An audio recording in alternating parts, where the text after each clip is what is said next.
Socialização, Seminário, Educação de Jovens e Adultos, nome da tutora, Sheila Fernanda Hux Guedes, nome da aluna, Ignar Santos Veiga. Missão, despertar o interesse na educação a fim de gerar a valorização dela. Visão, a educação é a chave do sucesso, pois traz a vida para aquilo que ainda nem veio à existência. Como assim traz a vida para aquilo que ainda nem veio à existência? Pensando nessa frase, foi quando me coloquei no lugar desses sujeitos da EJA, né? Muitos chegam na EJA com aquele sentimento de inferioridade, somente com o intuito de terminar os seus estudos ou de realmente serem alfabetizados. Mas conforme eles vão vencendo a cada etapa e eles concluem o ensino fundamental ou o ensino médio, vem a existência sonhos, projetos, planos que muitas das vezes num pensamento limitado, devido à falta de instrução, não seria possível. Então, eu acredito que a educação, ela traz isso. Ela traz à tona aquilo que muitas das vezes nós pensamos, ou seja, os sujeitos da EJA acreditam que não tem possibilidade de acontecer.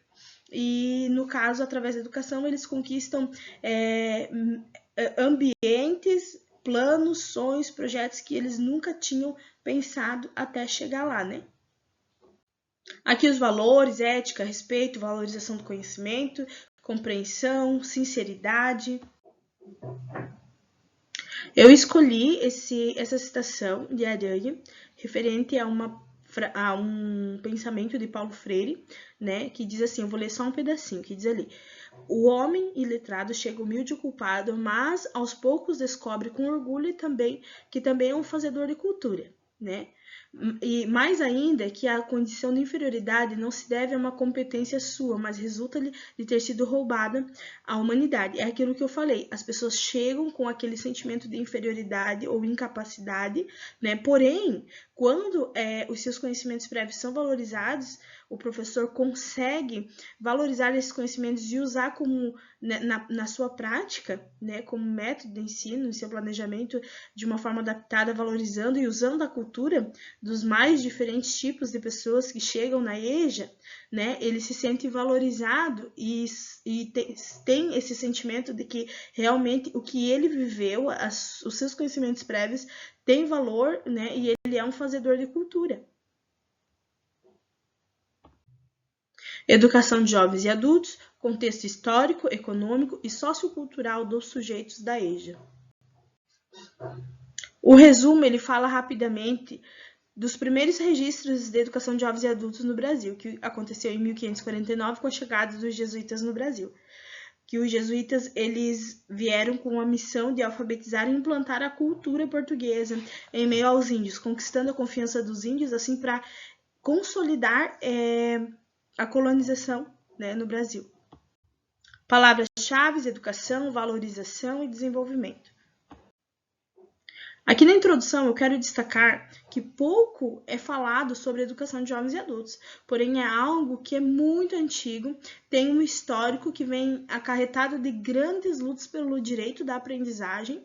Então, no decorrer da pesquisa, foi explanado bastante essa luta por esses direitos, né? E eu vou ler ali a última frase: a educação de jovens e adultos possibilita as pessoas a resgatarem suas identidades ou construírem uma. Literalmente, é como se esses sujeitos chegassem em busca de uma identidade social, porque se sentem inferiores diante de uma sociedade que avança tanto em conhecimento. Eu vou ler ali o segundo parágrafo. O objetivo de tal estudo é responder as mais diversas questões. Qual a história da EJA, quem são os sujeitos que usufruem dessa modalidade de ensino, qual a realidade sociocultural dessas pessoas, na atualidade, qual a importância dessa modalidade de ensino, quais as deficiências dessa modalidade, se tratando de profissionais atuantes na área, estrutura e acesso. Fundamentação teórica. Escolhi 3 citações. A primeira citação, ela fala: uma educação concebida pelas elites. Então, essa educação concebida pelas elites, eles tinham um objetivo. Eles não vieram para o Brasil ensinar os índios, os negros e escravos a ler, a escrever, serem alfabetizados porque eles eram bonzinhos, mas havia um objetivo, né? Segundo as intenções, diz ali no final, certos fins. Então, o objetivo era conquistar os índios para eles terem liberdade para instaurar e consolidar a colonização no Brasil. E referente aos escravos, isso dava uma melhor qualidade de escravos, melhor qualidade de serviço, melhor qualidade de mão de obra, né, se eles tivessem os escravos alfabetizados. A segunda citação, ela fala assim, ó, ao identificar negativamente os analfabetos como ignorantes, cegos, incapazes e mesmo perigosos ao exigir saber ler e escrever para o cidadão ser considerado eleitor. No período colonial, tinha uma lei onde somente quem era alfabetizado poderia votar e escolher ali os governantes, os líderes, né? Então, na verdade, isso nada mais é do que uma estratégia na época para impedir o povo de escolher, né? Porque o povo que não era eleitor, o povo que era analfabeto, representava em torno de 75% da população.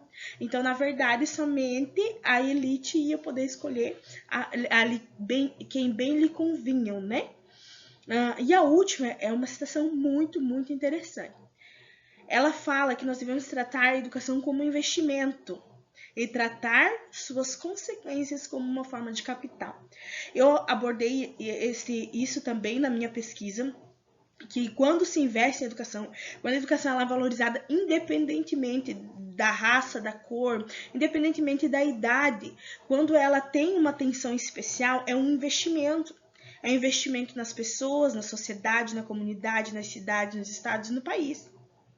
Porque a educação ela gera economia, ela gera o desenvolvimento, as grandes descobertas na ciência, desenvolvimento da tecnologia, né? E automaticamente, quando se investe em educação, você está investindo no desenvolvimento e na economia do país.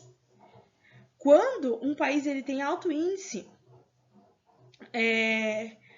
na verdade, pequeno índice em alfabetização, ele tem grandes chances de ser um país subdesenvolvido, né? Um país que, ao invés de ser sustentado ou depender de outros países, vai sustentar, né? E ser um alicerce para outros países. Então, a educação traz isso. Essa citação, ela diz isso, que quando nós investimos na educação, nós iremos colher como capital diante disso, né?